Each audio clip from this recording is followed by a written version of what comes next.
Welcome to Advising and Registration 2.0. I am Sue. I am part of your advising and registration team or your transfer cohort. We also have Monica and CJ who are the advisors in the team, and we also have Daniel who's a coordinator. So the agenda for today, we will be talking about advisement resources. We'll also go over policies and processes. Policy is pretty important. There are some policies that can affect your GPA, so we'll go over some of those. Also, we'll talk about course recommendations by option. That's why most of you guys are here, because you want to know what to be taking next. And we'll also go over the degree planner, and we'll talk a bit about why it's important to get your full GE certification.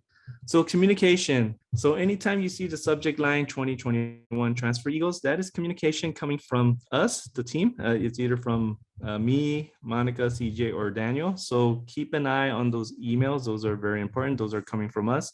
We also have a email address that you can email if you have any quick questions or concerns that might not need an appointment. And the emails here, it's cbestudentservices@calstatela.edu.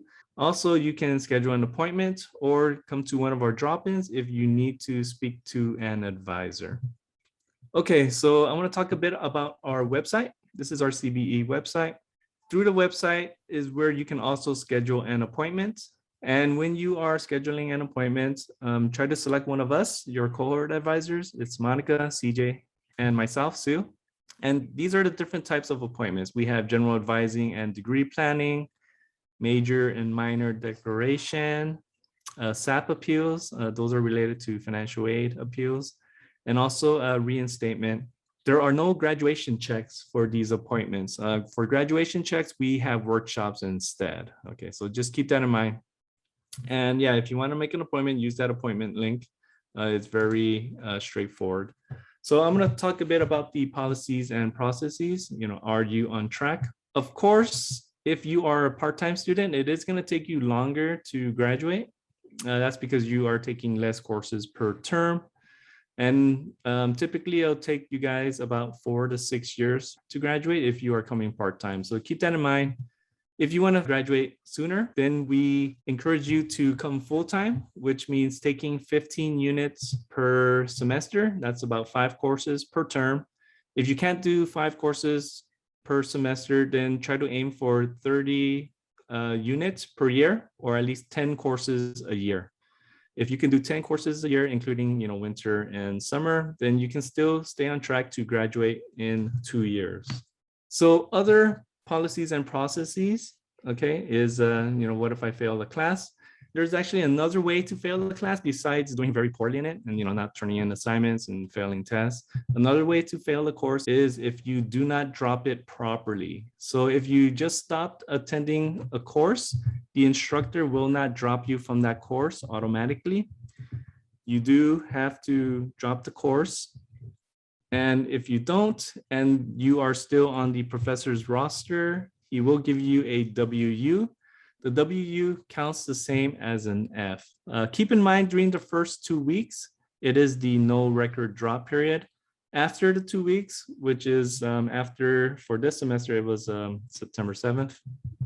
So after that term, it's the withdrawal period. And if you do not withdraw the course properly, meaning that you do need a form, you do need the instructor and the department chair approval for you to drop the course, and then you need to submit that form to record. We do have a repeat policy. Students may only repeat a course once. So if you withdraw from the course properly and get a W, that counts as you taking the course once. So keep that in mind. Also, WU will count as taking the course. Our repeat policy is very strict. So if you fail again, you might need to change majors, because remember, you can only repeat a course once. So let's say you take a course, you do really badly, you get an F, you retake it again and you withdraw.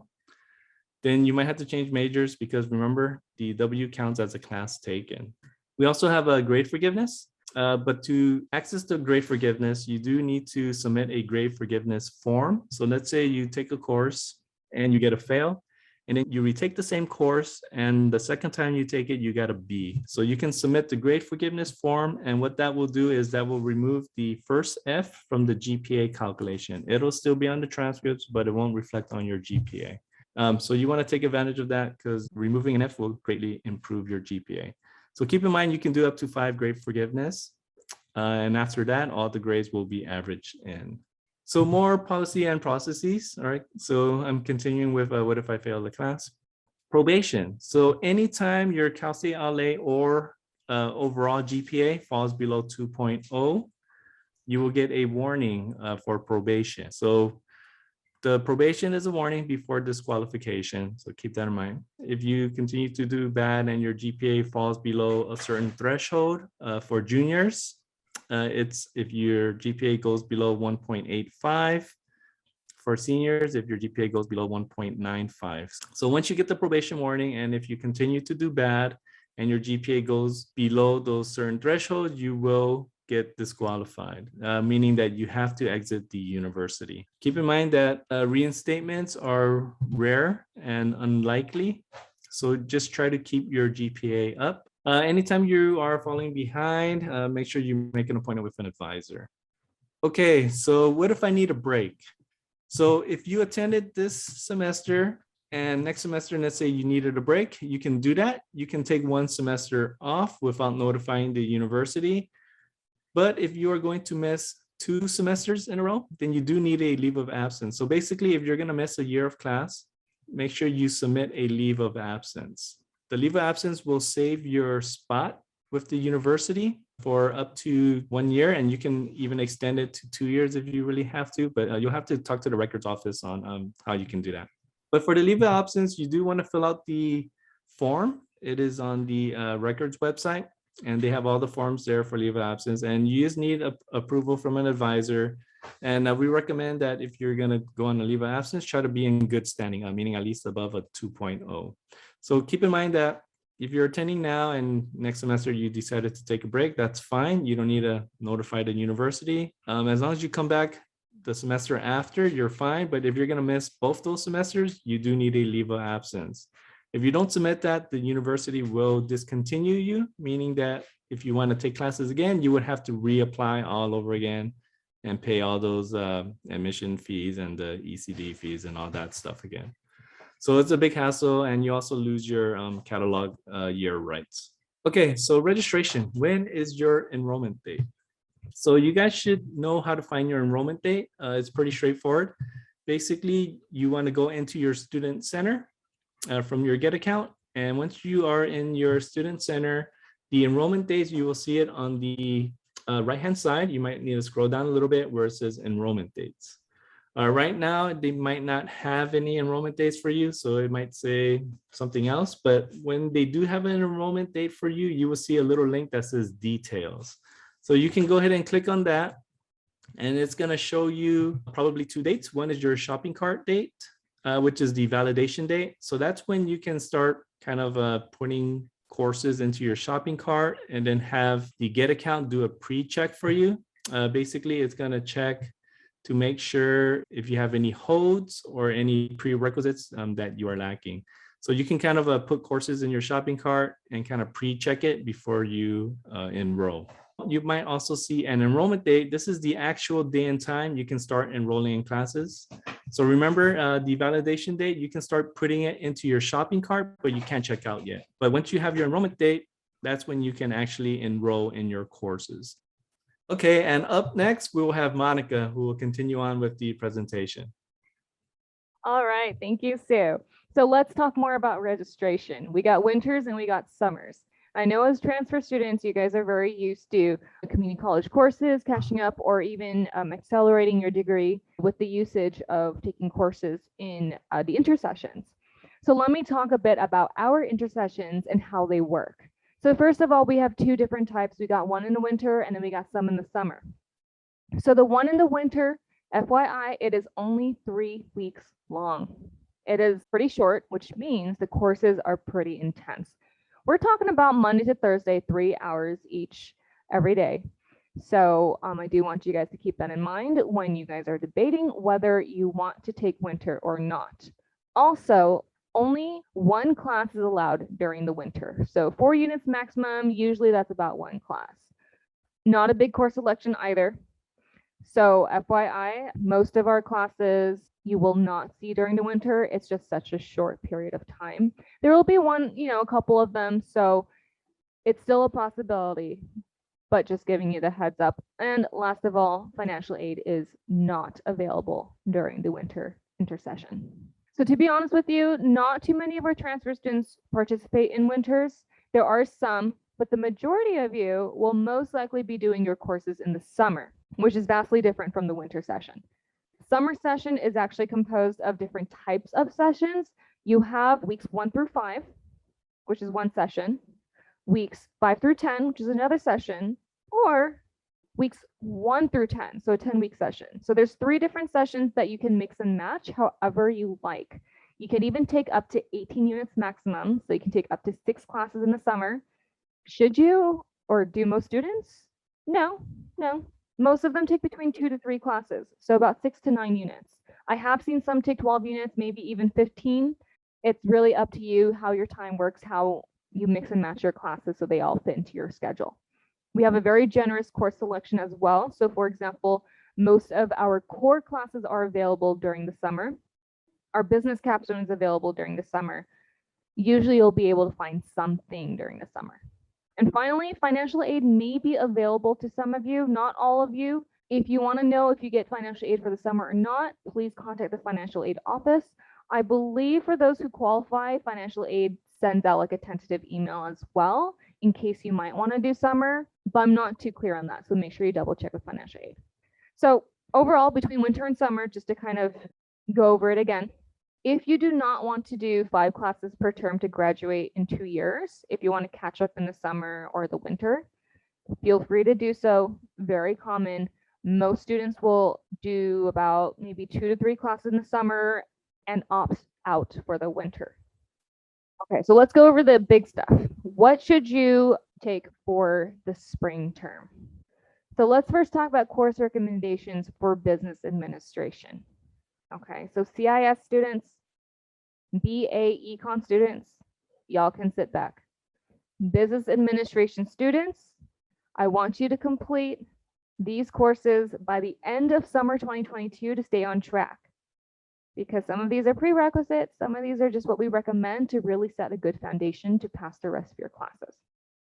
And we're going to go by kind of a general what you guys should take, and then some options specifically need a little more recommendations. So all business admin, please take Econ 3060 and Business 3050 by the end of summer 2022, if possible. Business 3050, you do need to pass with C or higher. Econ 3060 is stats. I know you took it at community college, but this is kind of like the level up. Business 3050 is business comm, same, the level up version. Okay. Now let's dive deep into option specifics. If you're an accounting student, the expectation is that you are already taking Accounting 3200A. Why? Because you have to take Accounting 3200A before you can take a lot of other classes. So take 3200A, pass it with C or higher. All your accounting classes must be passed with C or higher. Once you pass A, you go to Accounting 3200B. Once you go to Accounting 3200B, you then go to Accounting 3250. Once you pass Accounting 3250, then you have your final accounting capstone. So you can see the sequence, right? A to B to 3250 to 4950. Each course takes up 1 semester. You got 4 classes, 4 semesters, that's 2 years. Therefore, if you are a full-time student trying to graduate in 2 years, you're on a pretty strict schedule. If you weren't able to take one of the classes, don't forget that you have summers to catch up. Okay, let's move on to human resource management. For those of you in this field, we want you to take Management 3070 ASAP. Ideally, you would be taking it right now, because the next semester we want you to take Management 4400 immediately. Why? Because about 5 to 6 of your HR classes requires Management 4400 as the prerequisite. Management 4400 requires 3070 as a prereq. So take 3070 now, 4400 in the spring, and then you can pretty much unlock the rest of your HR classes for the next year. Same goes for operations management, except you only have 1 class to worry about.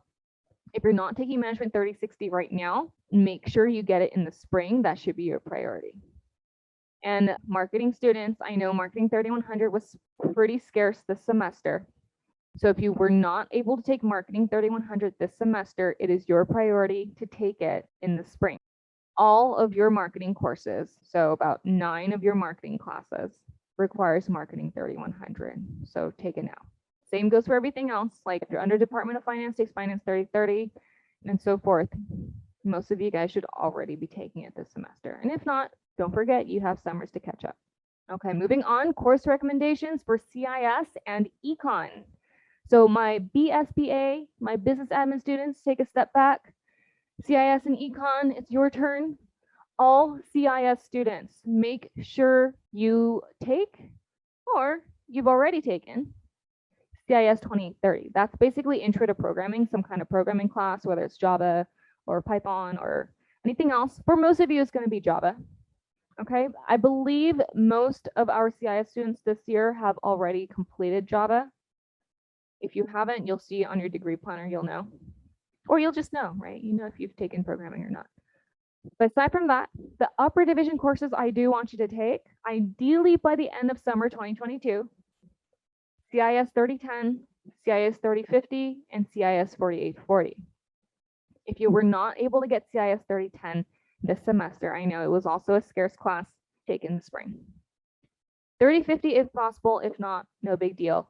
The one I want you to prioritize the most, aside from 3010, is CIS 4840. Make sure you zero in on CIS 4840. Take it either in the spring or summer if you're not taking it right now. The reason why is because CJ, Sue, and I have to do something for you guys around the end of summer, and it will be very beneficial for you to have 4840 done. Okay, I'll send out an email around that time to go over what's going to happen with that. But for now, you should take it by the end of summer. So that's it for CIS. All my econ students, if you did not take econ 3090 this semester, take it next semester. Take it for the spring. If you're applied econ, ideally your calculus is done. If not, it's going to take a while if you want to take it here. We go from pre-calc then to calc, which takes, a year. The reason why is because you have to have calculus in order to take econ 4010, and then you need econ 4010 to take econ 4140. So that's 3 semesters. Calculus, 4010, 4140. That's a year and a half. And if you have to take pre-calc on top of that, like pre-calc to calculus to 4010 to 4140, that's 2 years. If you've already taken calculus and you're not taking 4010 this semester, you might want to take it next semester. That way you can take 4140 the semester after. So that's all the recommendations I have for you. The rest of the classes, for example, let's just say you're a business admin and you're like, okay, I know I need Econ 3060. I know I need Business 3050, but what about my other 3 classes, right? I want to take 5 classes next semester. What else should I take? Well, this is where we go over your degree planner. And I know during advising and registration 1.0, we said, hey, don't look at your degree planner. It's not necessarily accurate. Ideally, it's accurate now. Okay, and this is why we're going to tentatively show you degree planner. We also want you to log on to degree planner and check it out yourself. I would say maybe even follow along with CJ while he's going over the presentation, and we can answer any questions you have at the end. But for now, degree planner, what is it? It's your long-term plan. Degree planner is a tool in your Get account. It shows you exactly what classes you need to graduate, no more, no less. They'll actually run through all the requirements, everything you have, everything you've taken, everything you've transferred in, and it will only show you the ones that you still need. And if you see something that doesn't quite look right, we'll go over that later. Don't worry about it. But just know, degree planner not only shows you what you need, but it also creates a potential roadmap for you, covering all your prerequisites and everything. So that if you follow it exactly as is, you'll graduate at the time that degree planner has planned for you. With that being said, I am going to bring it over to CJ and he can go over it with you. Thank you, Monica. Hi, everyone. So in order to access your degree planner, you would need to first log into your student center. And then here you can see in the yellow is where you'd find degree planner. Click on that and it'll take you to the next slide. This is what degree planner will look like. Degree planner is not set in stone, it's customizable. So for example, if you are planning to be a part-time student, you could change your target units. Instead of being a full-time student of 15, it would be 6. Add preferences. Here, this is where you could change your terms and units. So for example, if I wanted to add a summer course, I would click on the plus sign and then the drop-down menu, click on summer 22 and then 6 units, and then enter, and it'll update your degree planner so that there is summer 22 along with your target units of 6. So just letting you know, degree planner won't add extra courses for you. Once you're done, you're done. So let's say there's less plan units than target units, it won't add extra courses.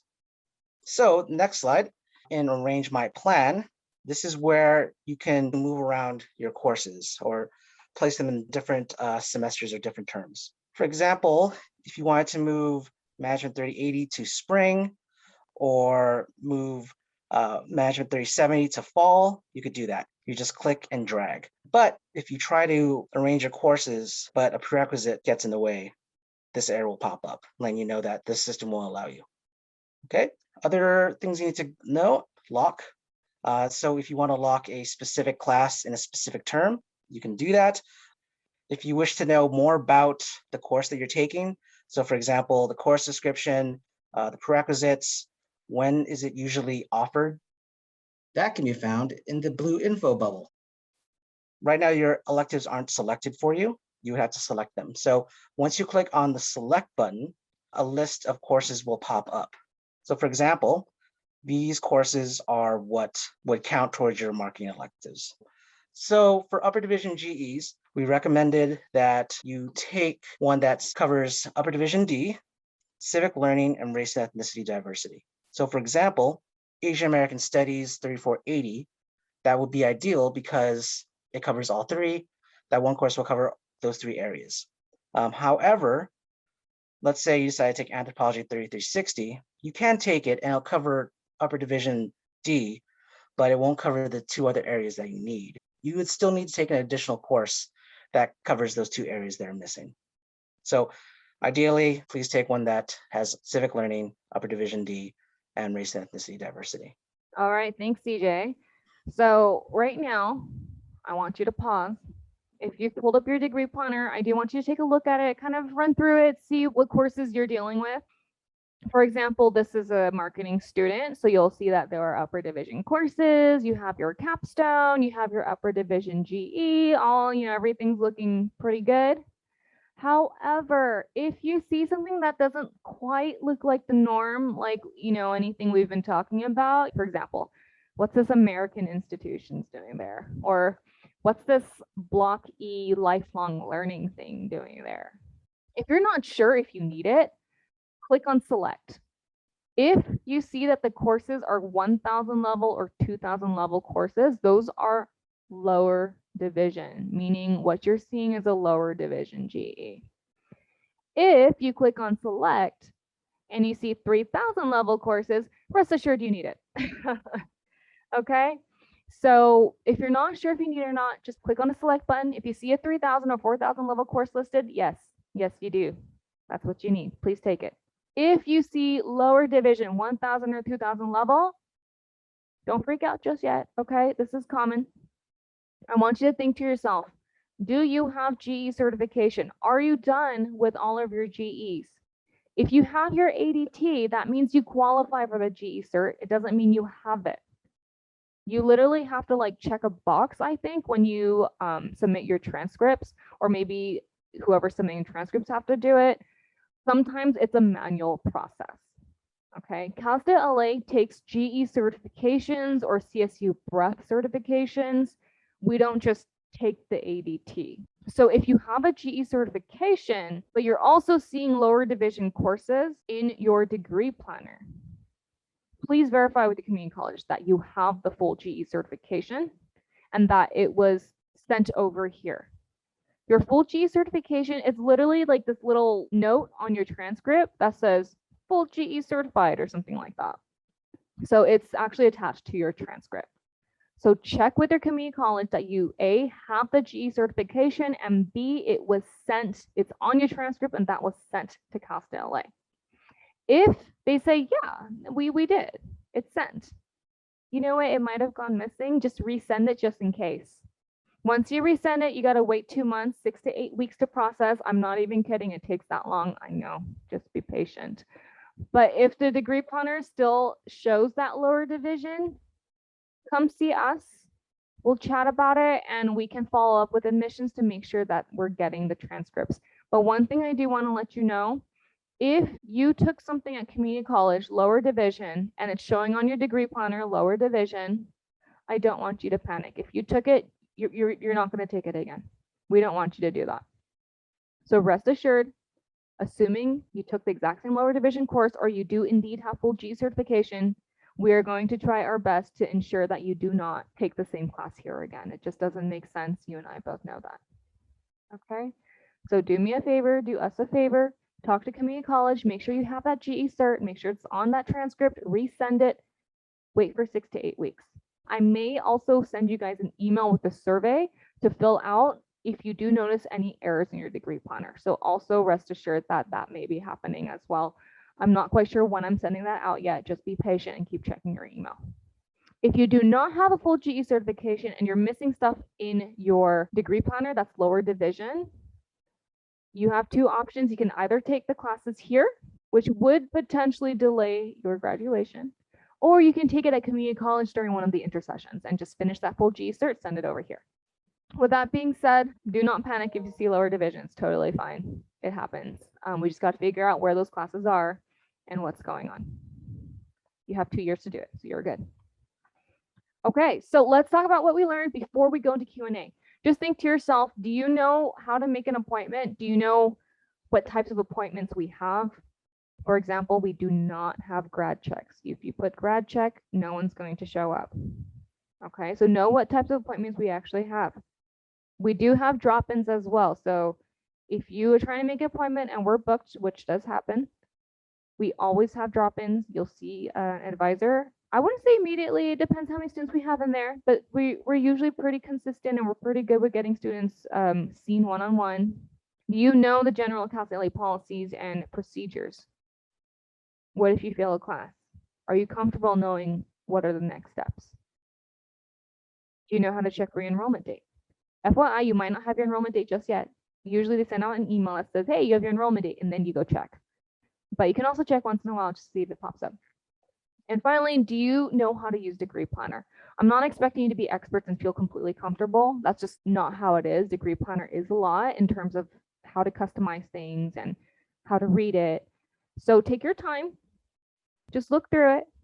If you have any questions right now, we can answer it for you. So we're going to open it up to Q&A. If you are done at this time, if you're comfortable, you're more than welcome to leave this session. But if you want to stay and listen to some Q&A, we're here for you. You can also fill out this checkout survey while we're doing the Q&A.